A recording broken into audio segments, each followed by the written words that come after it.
Hello everyone, আসসালামু আলাইকুম। আমি আজকে ভীষণ মজার একটি নাস্তা তৈরি করব। নাস্তা তৈরি করার জন্য আমার লাগবে চিড়া। একটা মিক্সিং বোলের মধ্যে আমি দিয়ে দিব ১ কাপ চিড়া, আর চিড়ার মধ্যে আমি একটা ডিম ভেঙে দিব। আর দিয়ে দিব সামান্য একটু লবণ। এখন আমি দিয়ে দিব ২ চামচ গুঁড়া দুধ। গুঁড়া দুধ যত বেশি দিবেন তত বেশি মজা লাগবে। কিন্তু আমি এখানে অল্প করে চিড়া নিয়েছি, তার জন্য গুঁড়া দুধ আমি অল্প করেই দিয়ে দিলাম। এখন আমি দিয়ে দিব চিনি। চিনিটা যে যেমন মিষ্টি পছন্দ করেন সেই অনুযায়ী চিনি দিয়ে দিবেন। আমি চিড়ার মধ্যে যে চিনি দিয়েছি বেশি মিষ্টি হবে না, আবার একদম কমও হবে না। চিড়া এখন আমি ডিমের সাথে খুব ভালো করে মেখে নেব। চিড়া চিনি দিয়ে মাখতে মাখতে দেখবেন যে চিনি থেকে পানি উঠে যাবে। আর চিড়াটা অনেক সুন্দর নরম হয়ে যাবে। এখন আমি দিয়ে দিব ভ্যানিলা। চিড়ার মধ্যে আমি ডিম দিয়েছি, তো ডিমের একটা গন্ধ আছে, তার জন্য আমি সামান্য একটু ভ্যানিলা দিয়ে দিলাম। আপনাদের হাতের কাছে যদি ভ্যানিলা থাকে তাহলে একটু দিয়ে দিবেন। আর যদি না থাকে তাহলে না দিলেও কিন্তু হবে। চিড়ার মধ্যে আমি অল্প অল্প করে ময়দা দিব। দিয়ে তারপরে মেখে নেব। ময়দা কিন্তু একবারে বেশি দেওয়া যাবে না, তাহলে কিন্তু একদম শক্ত হয়ে যাবে। চিড়া যে পর্যন্ত আঠালো টাইপের না হবে সে পর্যন্ত কিন্তু অল্প অল্প করে ময়দা দিয়ে হাত দিয়ে মেখে নিতে হবে। অবশ্যই কিন্তু খেয়াল রাখতে হবে ময়দার থেকে যেন চিড়ার পরিমাণ বেশি থাকে। ময়দা যদি বেশি হয়ে যায় তাহলে কিন্তু খেতে বেশি ভালো লাগবে না। আর চিড়ার পরিমাণটা যদি বেশি হয় তাহলে দেখবেন যে নাস্তাটা অনেক মুচমুচে হবে আর খেতেও বেশি ভালো লাগবে। চিড়া আমার মেখে নেওয়া হয়ে গেছে, দেখেন আমি ঠিক এভাবে মেখে নিয়েছি।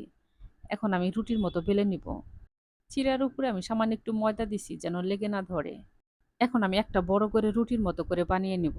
নিয়ে আমি চারপাশে কেটে নেব। এই চিড়ার পুরটা একদম পাতলাও হবে না, আবার যে একদম মোটা হবে তাও না। চিড়ার পুরটা আমি মিডিয়াম করে বেলে নিয়েছি। আমি এরকম করে ছুরি দিয়ে স্লাইস করে কেটে নেব। আপনারা আপনাদের পছন্দ মতো করে বানাতে পারেন। এমনটা করে যে বানাতে হবে তা কিন্তু না। হাত দিয়েও খুব সুন্দর করে ডিজাইন তুলে তারপরে নাস্তা তৈরি করতে পারবেন। আমি ঠিক এইভাবে কেটে নিচ্ছি। আমি এরকম করে সবকটা বানিয়ে নেব। চিড়া স্লাইস আমি হাতের মধ্যে নিয়ে এখন আমি চারপাশে সুন্দর করে সমান করে দেব, যেন দেখতে একটু সুন্দর লাগে। দেখেন এইরকম করে দিলে কিন্তু খুব সুন্দরভাবে চিড়ার মধ্যে বসে যাবে। এইভাবে নাস্তা বানিয়ে যদি কাউকে খাওয়ান, কেউ বুঝতে পারবে না যে এটা কি দিয়ে নাস্তা বানিয়েছেন। আর এই চিড়ার নাস্তাটা যেমন মুচমুচে হয় তেমন কিন্তু খেতে মজা লাগে। আর এই চিড়ার নাস্তা বানাতে কিন্তু তেমন একটা সময় লাগে না। বানানো কিন্তু খুবই সহজ। আর ঝটপট করে এরকম করে নাস্তা তৈরি করে ফেলতে পারবেন। আর সন্ধ্যার চা নাস্তার সাথে হলে তো আর কোনো কথাই নেই। একপাশে চা বসিয়ে দিয়ে নাস্তাটা তৈরি করে ফেলতে পারবেন।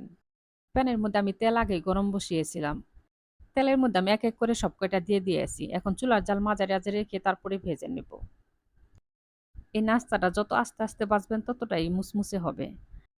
যে কয়টা আমি আগে দিয়েছিলাম সেই কয়টা ভাজা হয়ে গেছে, আমি সেগুলা উঠিয়ে নেব। পরেরগুলো আমি একইভাবে ঠিক ভেজে উঠিয়ে নেব। সব কয়টা ভাজা হয়ে গেছে, এখন আমি একটা ভেঙে দেখাচ্ছি, দেখেন কত সুন্দর মুচমুচে হয়েছে। সবাই ভালো থাকবেন। আল্লাহ হাফেজ।